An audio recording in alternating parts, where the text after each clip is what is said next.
Welcome back to the channel. Have you ever struggled with getting a clean signature into an image file, only to find that stubborn white background makes it impossible to overlay onto documents or designs? In this video, I am going to show you how to remove your signature background in Photoshop using two professional-grade methods that will make your signature look crisp and transparent in no time. Whether you are working with a messy scan or a clean photo, these techniques are essential for any designer or professional. If this video helps you save time with your digital workflow, please make sure to hit that like button and subscribe to the channel for more Photoshop tutorials. Alright, let us jump right into our workspace. First up is the magic wand technique. This is perfect for quick work. Grab your brush or selection tool and locate the magic wand tool in your toolbar, or simply press the W key on your keyboard. With your signature layer selected, click directly on the white background space behind your ink. Photoshop will instantly create a selection path around the empty space.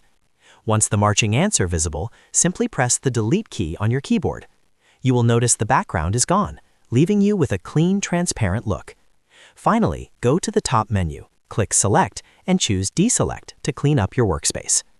Now, if you want even better results, especially with faded ink or complex paper textures, we should use the Select Color Range method. This is the industry standard for removing backgrounds from signatures.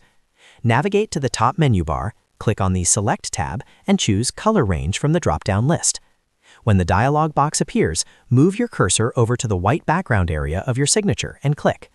The preview window will show you exactly what is being selected. If it looks too thin or thick, you can adjust the fuzziness slider until the white area is fully highlighted while the ink remains untouched. Once you are satisfied with the preview, click OK to confirm your selection. Now, just like before, hit the Delete key to remove that background entirely. You'll be left with a perfectly cut out signature that you can now drop onto any background or document without those distracting white edges. Implementing these two methods into your routine will make your digital signing process look much more professional. Remember that removing third-party permissions is also important for security if you use external plugins, but for core Photoshop tasks like this, you are good to go. Make sure to experiment with your fuzziness settings to get the best results for your specific camera or scanner. If this guide helped you master your signature workflow, do not forget to hit that like and subscribe button for more consistent tips and tricks. See you in the next one.